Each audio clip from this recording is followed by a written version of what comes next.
Following up from some announcements earlier this year, during the department's regular oversight of our execution of presidential drawdown authority for Ukraine, we discovered inconsistencies in equipment valuation for Ukraine.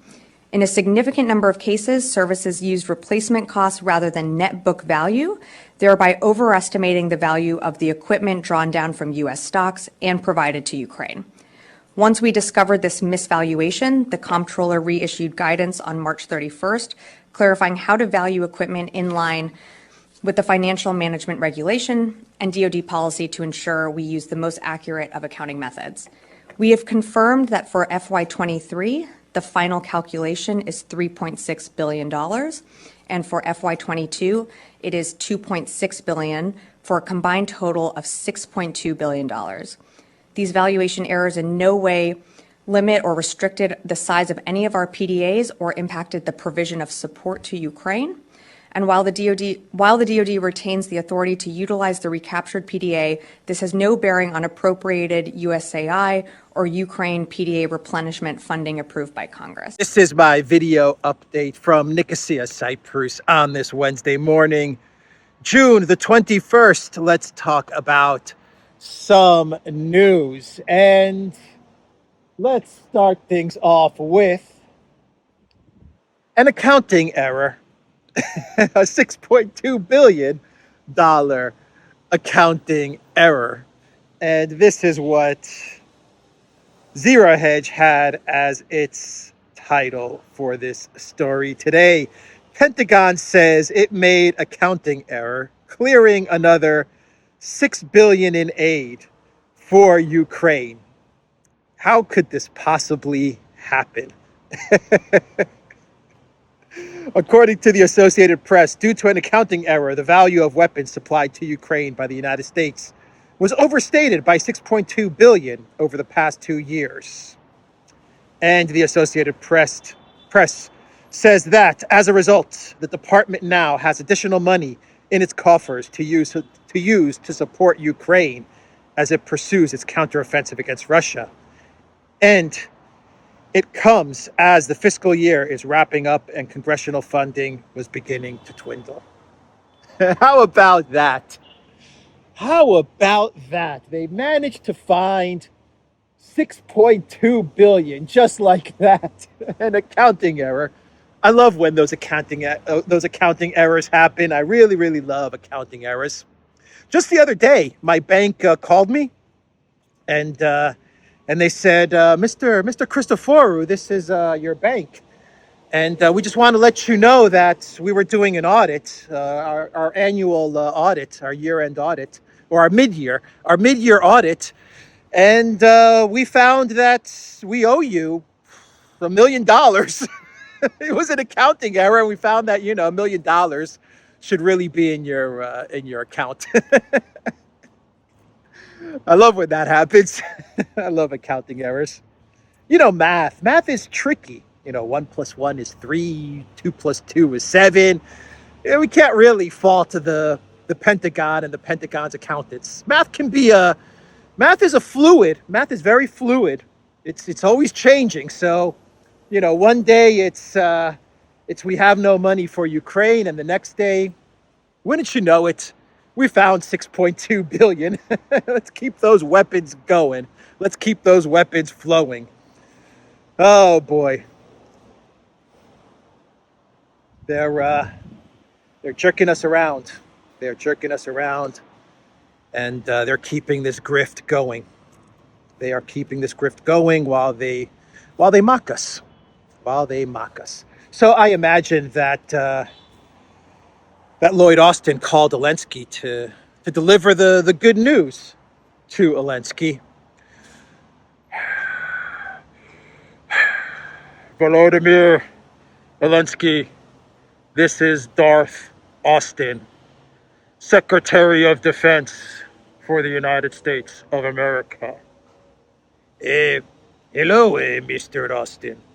Why you speak funny like that?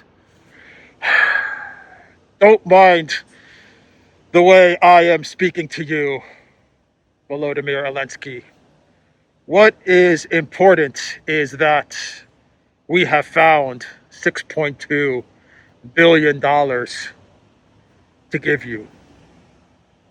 This very good news. 6.2 billion, just like that. I like this. I like this very much. I can buy many homes with this 6.2 billion. When I see this money, when will 6.2 billion come to me? Volodymyr Zelensky, this money will be arriving to you very soon. The goal is not to buy homes. The goal is to continue the counteroffensive. Yeah, okay. I continue counteroffensive, but I buy some homes with 6.2 billion. How you find this money? It was an accounting error. Oh, yes, very good. I like accounting error. I like accounting error very much. Okay, Volodymyr, this is Darth Austin signing out for today. And remember, Volodymyr Zelensky, I am your father.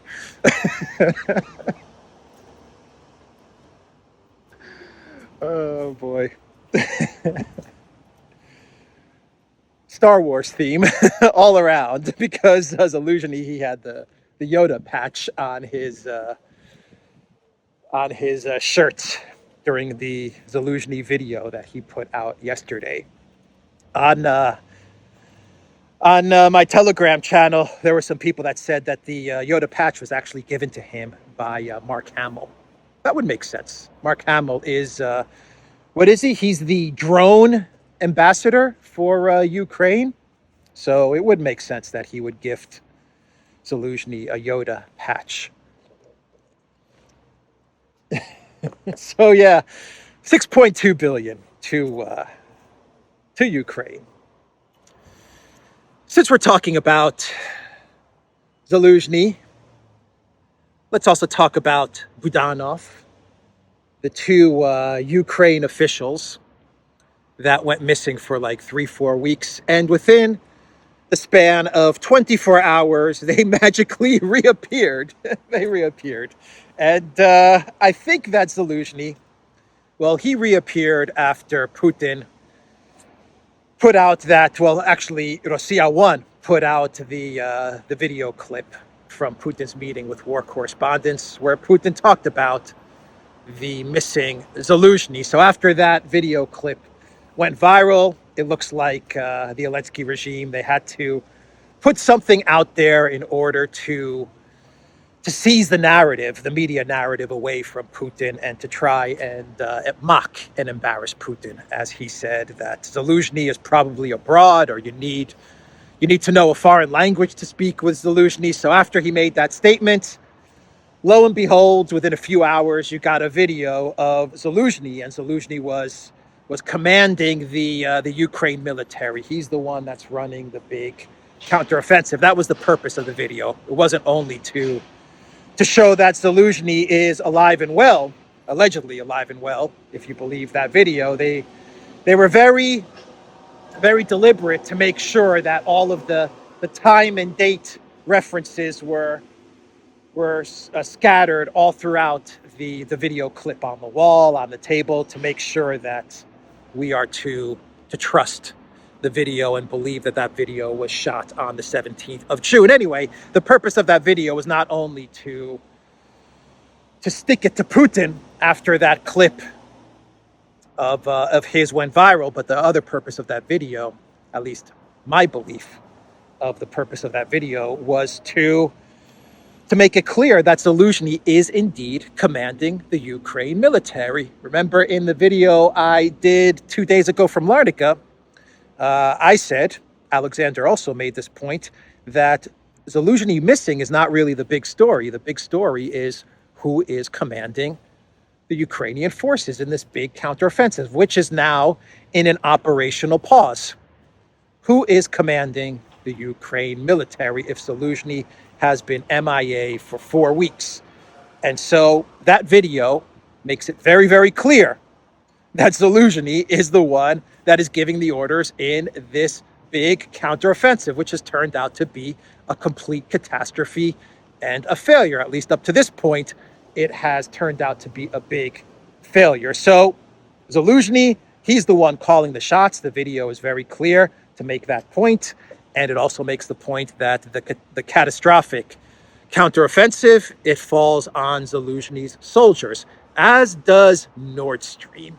This Nord Stream sabotage, well, Zaluzhny also had a hand in that one as well. So Zaluzhny's track record is not looking too good. He's commanding the big counteroffensive, not turning out so well, and it looks like the Nord Stream sabotage, the saboteurs, they reported to Zaluzhny as well. That is according to the Wall Street Journal, the Washington Post, the New York Times, Politico, all of the collective West media publications. They claim that Zaluzhny was the mastermind of the Nord Stream pipeline sabotage. So that is the real importance of the Zaluzhny video that came out yesterday. He's the one that is calling the shots in the failed counteroffensive. Now, a few hours after the Zaluzhny video surfaced, what do we get? We get a Budanov video. Well, actually, not even a Budanov video. We get Budanov photos, 2 photos, and then we get a Budanov video. Budanov speaking to Ukraine media, I believe a Ukraine TV channel. Now, the photos of Budanov that came out, 2 photos, I believe with the Japanese, I want to say the Japanese ambassador or a Japanese diplomat. I forget who the photos were with. They were with a Ukrainian government official and I believe some representatives of Japan. Anyway, 2 photos came out with Budanov. And these are 2 separate photos. Even though they look similar, they're 2 different photos. But in those photos, Budanov appears to have the same exact pose. I mean, down to the hands, the arms, the fingers, the legs, the facial expression.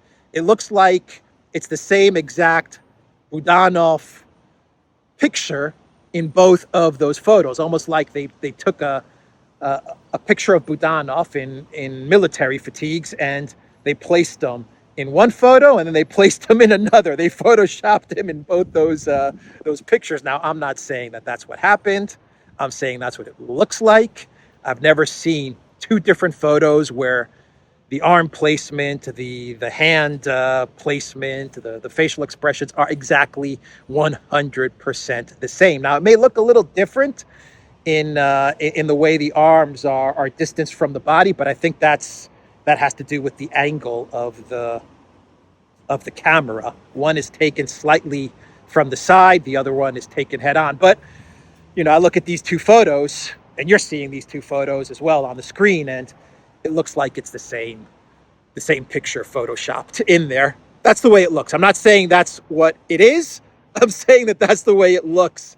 If not, well, then Budanov, it looks like the guy's got a certain pose. It looks like he's got a certain way to pose when he takes photos.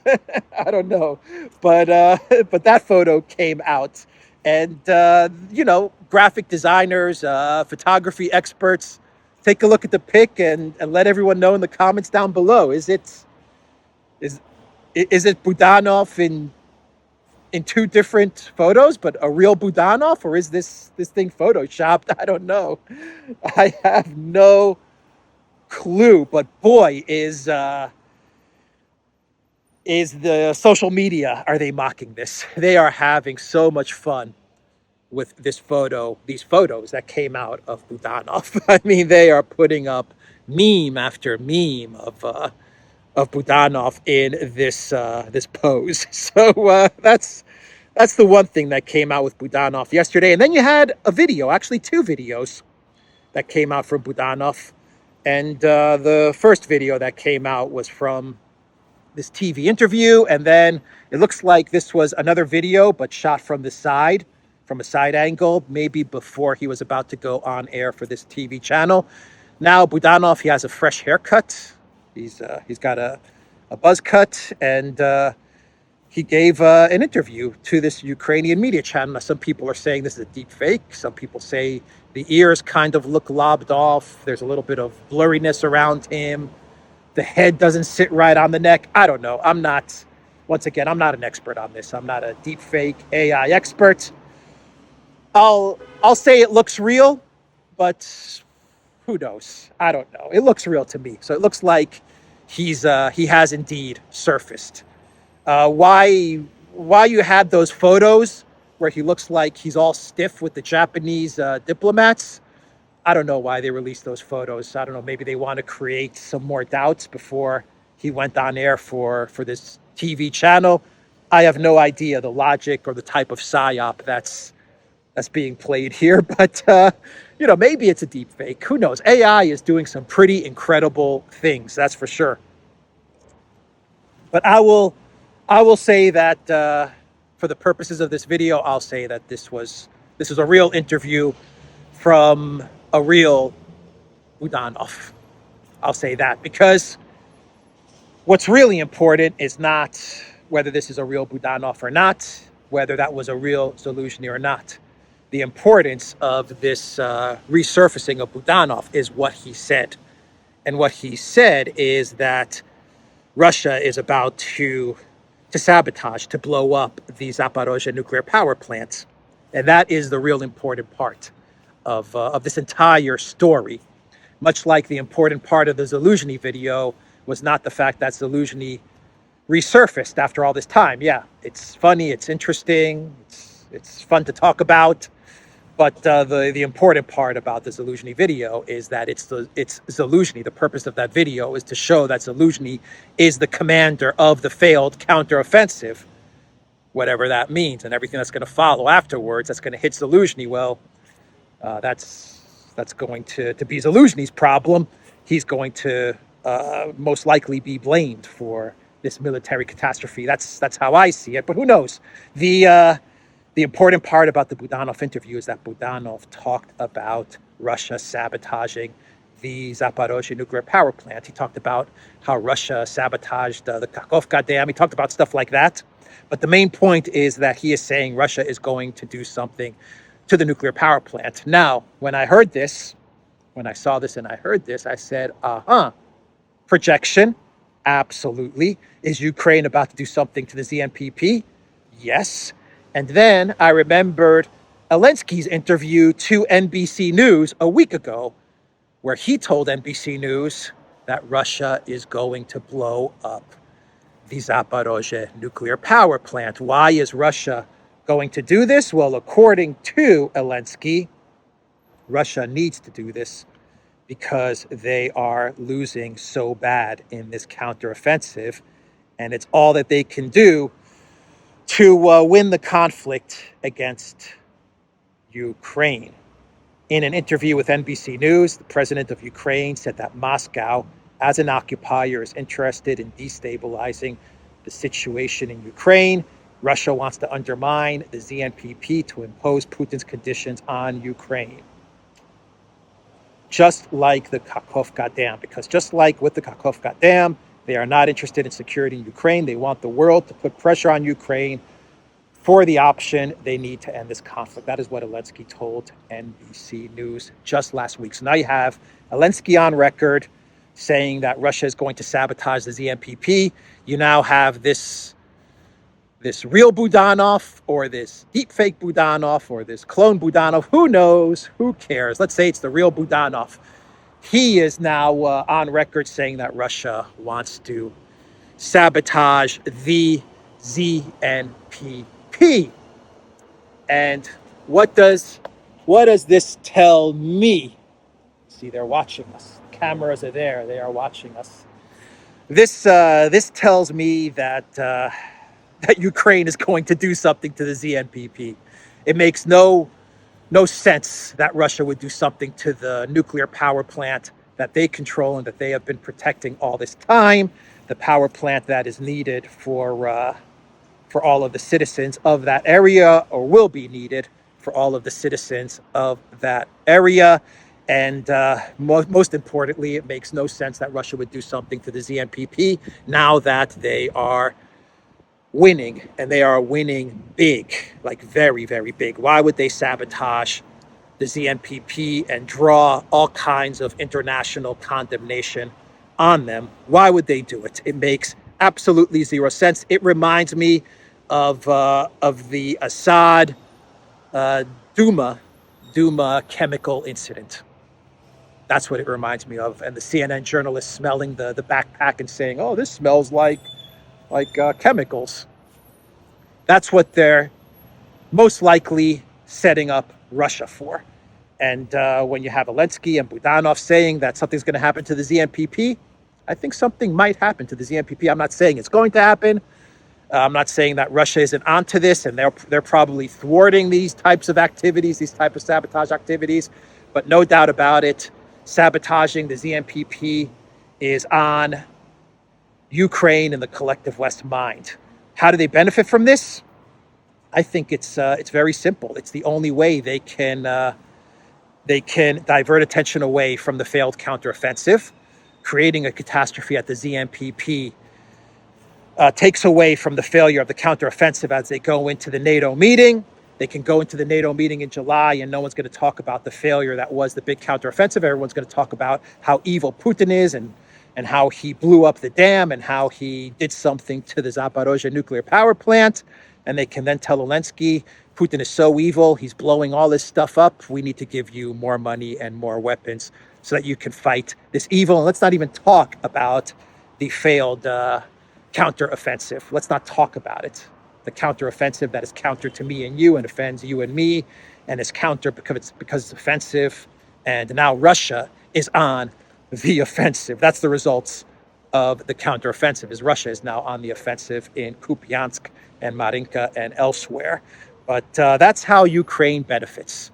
You get the media to talk about another Kakhovka Dam, Nord Stream incident, another Putin sabotage, this time of the ZNPP. You get the NATO members to not even talk about the failure that was the big offensive. They focus on the ZNPP. They focus on a nuclear catastrophe, more money, more weapons to the Zelensky regime. Putin is evil, and the United States, with its mainstream media and social media power, they push this throughout the interwebs that Russia did this, and they caused this meltdown, or they tried to cause this meltdown. I don't know, whatever is going to happen, whatever they're trying to make happen at the ZNPP. They say Russia did it, Putin is evil, and they tried to sway some of the neutral countries to go on side with them, because look what Russia is doing. They're blowing up gas pipelines, they're blowing up dams, and now look, they tried to blow up the ZNPP, or they did blow up the ZNPP or whatever. That's what I think is going on. That's the important part of the Budanov video. That's the important part of this video.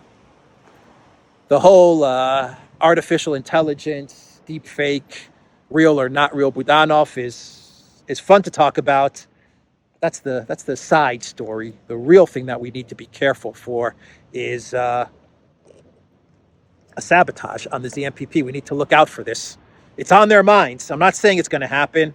I don't think it'll happen.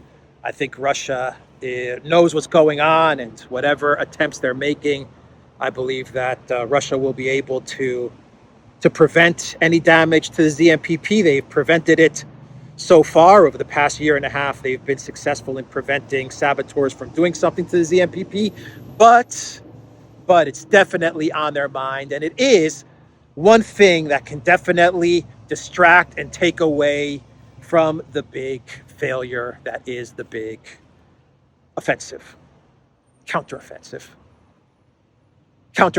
that has now led to a Russian offensive.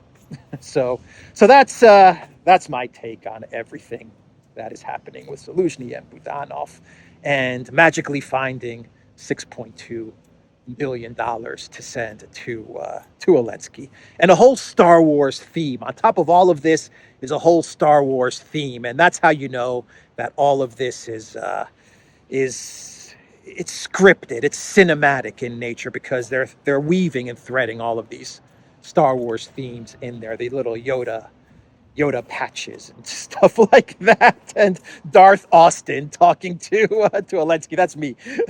that's me weaving in some Star Wars themes in there. Anyway, let's talk about Tucker Carlson, and I believe he put out episode 6, I want to say. And he talks about Hunter Biden. And Hunter Biden, he pleaded guilty, slap on the wrist, misdemeanor charges, whatever, for tax evasion and for what else? And for that whole gun incident. He's not going to do any time in prison at all, a little bit of probation, and that's about it. That is it. So Tucker Carlson had an amazing monologue talking about this. Basically, Tucker's point is my point when it comes to Ukraine. Tucker's point is when it comes to the Bidens and with Hunter Biden, they're mocking us. They are mocking us. So the Biden White House, they're basically saying, you know what? Let's as we get into campaign mode, let's put these charges against Hunter Biden, slap on the wrist charges, and then when Biden is campaigning, they can't really say, well, you're trying to lock up Trump, but what about Hunter? Biden can then come and say, well, Hunter pleaded guilty and, the legal system, it worked and he's being punished for it. So you can't say that I'm, chasing Trump or going after Trump or persecuting political opponents because look, even my own son, he's not above the law, right? That's what they're going to say. That's basically the purpose of all this. But I think that this is not going to fool anybody. I think that the way things are going right now, it looks like Robert Barnes, his idea about a big pardon taking place maybe in a year's time as we get closer to the election. I think we're inching closer to that because these slap on the wrist charges against Hunter Biden, I don't think anyone's going to buy into that at all. People are going to be even more furious now that this guy cheated on his taxes. He was possessing a gun illegally or something like that, and nothing happens to him. I think people are going to be even more furious. And what we're going to have happen as more of the Biden 5 or 10 million to each of them cases exposed, 10 million from, it looks like, Ukraine, Burisma and all this stuff, the more this gets exposed, the more we're going to most likely end up with a situation where the Biden White House, Joe Bidenopoulos, Greece's favorite son and president of the United States, will create a big master pardon for everybody. Trump, himself, Hunter, maybe even Assange, who knows? And that'll be how all of this gets resolved. I think we could be looking at something like that. That's the way we're heading. A lot can happen in the next year. But at this moment, it looks like Biden is not going to be able to cover this one up. And he's going to have to do something to squash these $5 million payments from Ukraine that they just don't go away. This story is not going away. And isn't it interesting how all roads always lead to Ukraine when it comes to the Biden White House? It's always about Ukraine. Is Ukraine dependent on Biden, or is Biden dependent on Ukraine? Is the United States, is the U.S. now just an appendage of Ukraine, or is Ukraine an appendage of the United States? I'm having a really hard time now differentiating between the two. It seems like Ukraine and the U.S., they've just kind of melded into one big blob. That's the way it looks like to me now. It seems like everything that this Biden White House does is all about Ukraine, and everything happening in Ukraine is all about money from the United States going to Ukraine. I mean, the U.S. and Ukraine are essentially now just one big entity.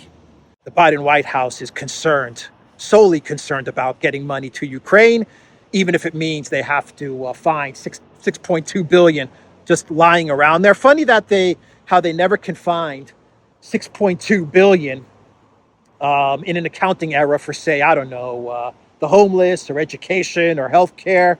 No, there's never an accounting error for those types of things, is there? But when it comes to the war machine, well, there it is, $6.2 billion.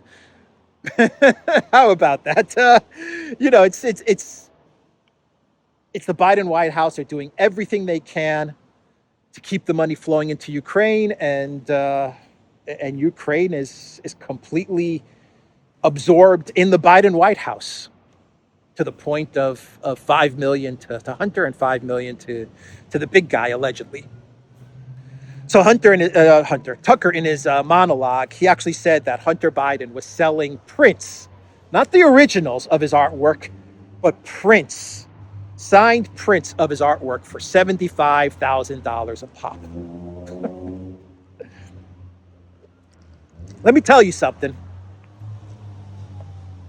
A signed, numbered Dali print, signed and numbered with a certificate print from Dali, maybe you can get 10,000, maybe 20,000 USD for it. But a Hunter Biden signed print, not the original oil, not the original, a print is going for $75,000. Come on, man. Come on, man. Anyway, that's the monologue from Tucker Carlson. That's the story with Hunter Biden. Let's do two more stories, and I don't even think I need to talk about a clown world, do I? I think this whole video was kind of a clown world. I don't even think I have a clown world prepared, to be quite honest. Ukraine, the counteroffensive has already got bogged down. That's the collective West media. Those are the titles they're running with. Yeah, they need a false flag. They need something big to happen. Keep an eye out for the ZNPP. They need something big to happen. But BlackRock,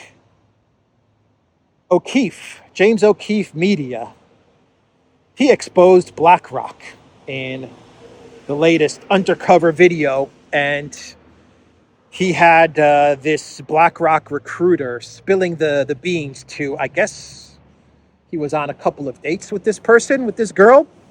I don't know how O'Keefe does it, but I imagine he gets these girls, and these guys think that they have a chance to score with these girls. And so in order to score with these girls, they talk about all the mischievous things that they're doing, working for these big neo-lib globalist organizations so that they can impress the girl they're on a date with. That's the way this one looks.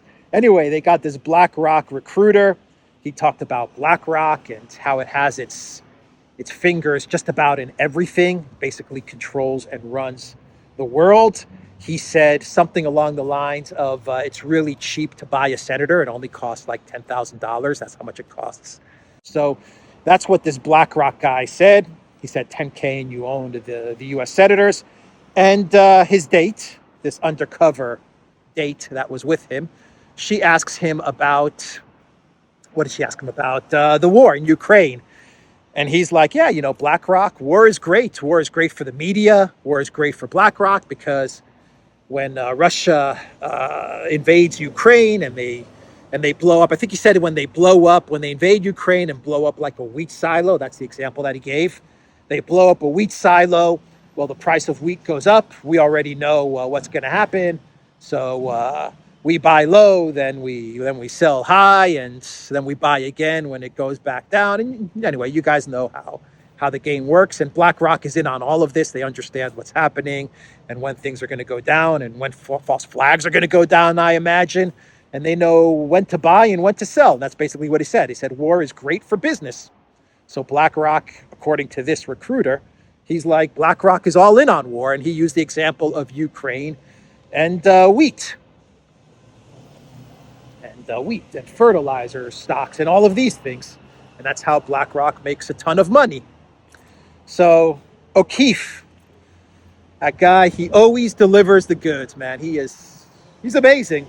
He is absolutely amazing. An amazing journalist is James O'Keefe. And let's do a story, a real news story. I say real news because this one is coming from Lavrov, a real professional foreign minister. And a warning from Lavrov. And he was speaking with the media the other day. and he referenced an interview from the NATO chief, Stoltenberg, an interview that Stoltenberg gave on Sunday with Germany's Welt am Sonntag, where Stoltenberg said, and I quote, "Peace cannot mean freezing the conflict and accepting a deal that is dictated by Russia. Only Ukraine can define the conditions that are acceptable." And Lavrov, he commented on Stoltenberg's statements in this interview with Germany's Welt. And Lavrov said, if NATO, through the mouth of Stoltenberg, once again declares that they are against freezing, as they say, the conflict in Ukraine, then they want to fight, Lavrov told a press conference. And this is the important part from Lavrov's statement. And I'm going to end the video with this statement. A serious statement. So instead of ending the video with the clown world, we're going to end this video with a serious warning and statement from Lavrov. He said, well, let them fight. We are ready for this. We have long understood the goals of NATO in the situation around Ukraine, which have been formed for many years. If they want to fight, let them fight. We are ready for this. We've been ready for this for many years. That's the video, everyone. The Duran, locals.com. Let's walk this way. You can find us on Rumble, Telegram, BitChute, ODYSEE, and Rockfin. And go to the Duran shop. All right, Alexander, let's talk about pick up a t-shirt, a Duran t-shirt, 10% off. Use the code Good Day, or maybe pick up a Duran backpack. I think you may be able to see the logo back there. That is it for today. From Nicosia, Cyprus. Take care, everybody.